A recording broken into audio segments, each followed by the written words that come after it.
Deməli, ikinci testimizə baxaq. Burada ikinci testdə deyir uyğunluğu müəyyən edin.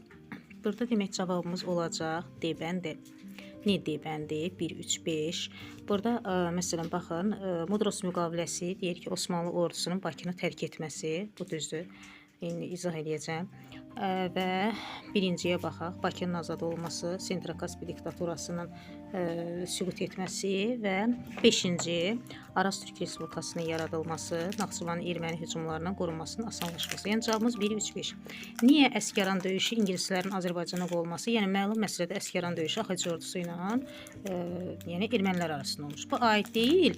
İki də aid deyil. Deyir AXC-nin yaradılmasının Azərbaycanda dövlətçilik ənənlərinin yaranması, xeyr, Azərbaycan dövlətçilik ənənlərinin yaranması Manna dövlətinin yaratması ilə bağlıdır. Məsələn, bərpa edilməsi desək, biz Şirvanşahlar dövləti dirçəlməsi, bərpa olması desə Şirvanşahları götürürük.